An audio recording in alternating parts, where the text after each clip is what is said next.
Late last year, I switched from pursuing a career as an indie video game developer to becoming a writer. And now that I wrapped up my first Kickstarter campaign for my first novella, The Dragon Slayers, I want to talk a little bit about how much money I made, how it went, and most importantly, what I learned that I'll take into the next campaign. Obviously, this is from the perspective of writing, but you can take this away into game projects or anything else that you're looking to fund. Speaking of my next campaign, it's going to be for my first full-length novel, A Fading Crown of Glory. There's a link in the description if you want to check it out. If it looks interesting to you, click notify me on launch so you don't miss the day one early bird reward tiers. More on that later. Circling back to the previous campaign, let's just start with the overall funding, which was 2,515 Canadian dollars, which is about 1,838 USD. The funding goal was $1,000, which we hit in the first 2 hours, so right off the bat, that looks pretty good. I got more than double my funding goal, but if you look at all my stretch goals, I had some pretty high ambitions for this campaign that I didn't come anywhere near hitting. I didn't really know what to expect in terms of how much money I was actually going to make out of this. I have a much better idea now how to accurately predict that, which we'll talk about in a minute, but first, remember that this isn't actually what I earned. The amount of money that Kickstarter actually sent to me, to my bank account, was $2,889. You'll notice that this is more than the funding goal. The reason for that is because this also includes shipping. However, it's less than what the total would have been because Kickstarter keeps 10% of everything. Speaking of shipping, we now have to factor in how much that costs and how much printing costs. All of that amounted to about $1,227, meaning the money I actually earned was ultimately $1,662. But the thing is, that's still not quite right. There was a lot of upfront costs associated with this besides just printing the books, and I also quite frankly spent way too much money experimenting with a lot of different things. Let me go over how much all of that actually costs and what I actually needed to earn, because proper budgeting is probably the single most important thing I'm taking away into the next campaign.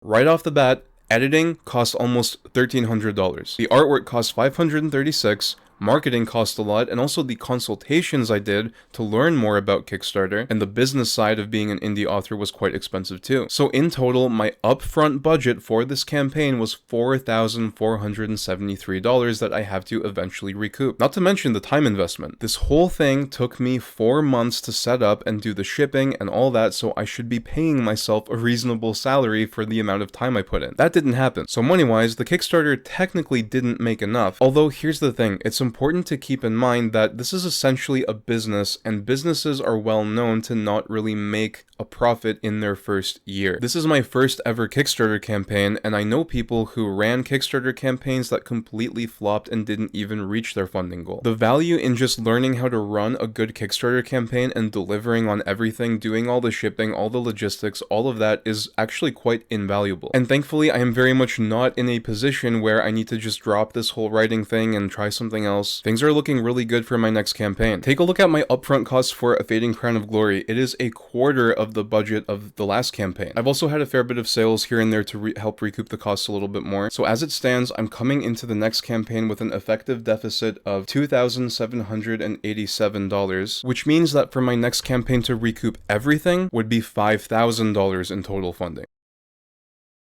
This might be a little bit ambitious, but I don't want to just recoup my costs this year. I actually do want to start making a bit of a profit. And so I'm trying to motivate myself to work a lot harder to market the next campaign in order to just achieve as much as I possibly can with the next one. I really want to get to a point where I'm justifying my time investment and making some basic, reasonable level of money. So how in the world do I hope to achieve that? And what does that look like? Well, it turns out that there's a pretty simple way to predict how well a Kickstarter campaign will do. I've talked about this a bit before on the channel, but essentially you do this by looking at the number of pre-launch followers, which is just like gathering wishlists on Steam. The Dragon Slayers had 69 pre-launch followers and 60 backers, which actually tracks really well with the reported average conversion rate, which can be as low as half your pre-launch followers becoming backers to double the amount. But generally, I think it's pretty reasonable to just assume that how many pre-launch followers you have is how many backers you will ultimately have. I will say that when making predictions like this, it makes a lot of sense to have your worst case scenario and your best case scenario and the average as well, just because it makes a lot of sense to do that. So let's say that in an ideal situation, I want to hit some arbitrary amount of money in funding, let's say just $17,000 in funding. Factoring in Kickstarter's fees and printing expenses, not factoring in shipping since that's calculated later, this results in about $9,000, and subtracting the budget and deficit, that leaves me with about $7,400 in my pocket. There's no specific reason why I should make this amount of money. That's still kind of on the low side in terms of a reasonable amount of money for for like my time invested, but it would be a pretty amazing result for a second Kickstarter campaign. So let's just call this my ideal target. Now that I know that, to actually determine how many followers I need to first figure out my expected average pledge. So how much money on average a backer will put into the campaign.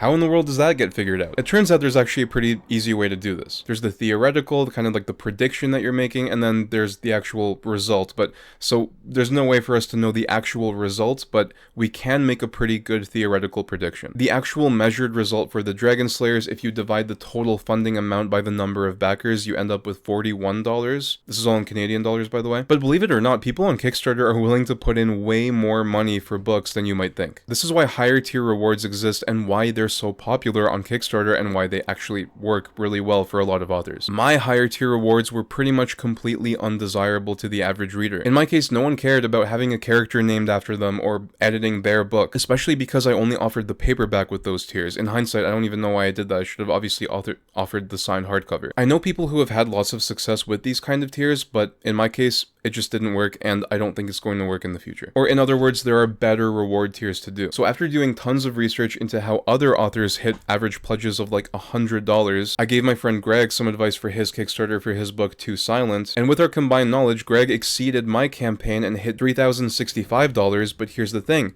He did it with only half the backers. So he had an average pledge of $93. So this idea works, and I've already used it to redesign my rewards for my next campaign. So my expected average pledge should be theoretically about $85. We'll see what it ends up actually amounting to in practice. But the way that you calculate this is you take all of your reward tiers, you add up their prices except for the lowest one and the absolute highest one, and then you divide them up, you take the average, and that gives you a pretty good approximation of what it is actually going to end up looking like. So that means that to get to that 17,000 threshold, I need about 200 pre-launch followers.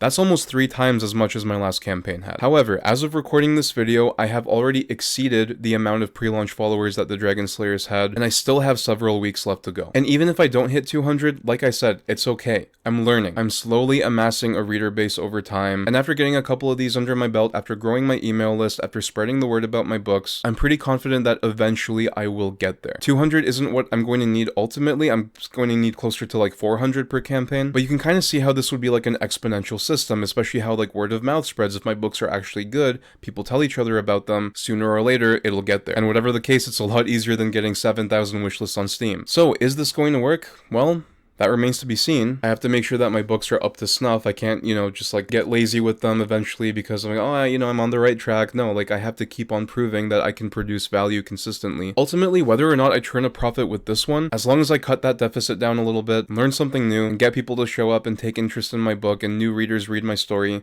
I'll be happy. I love doing this. I'm having a lot more fun. I can fail faster than if I was making games. It's going pretty well.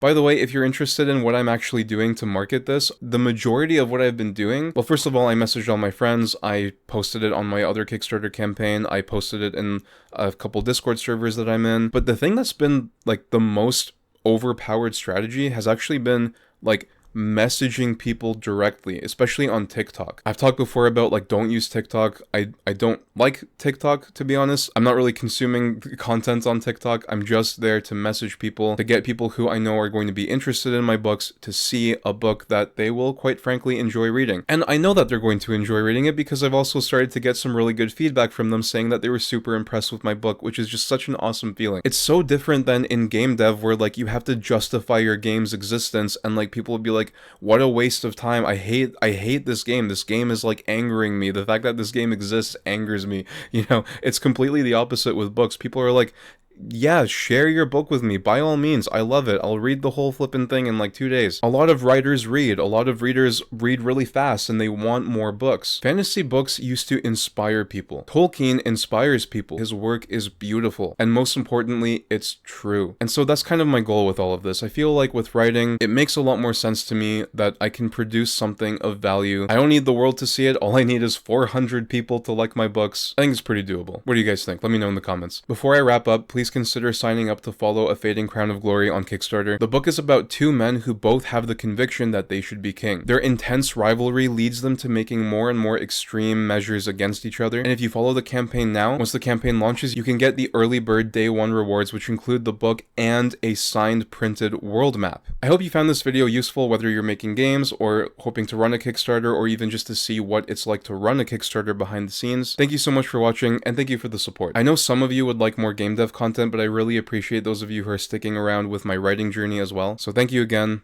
That's it for now. God bless.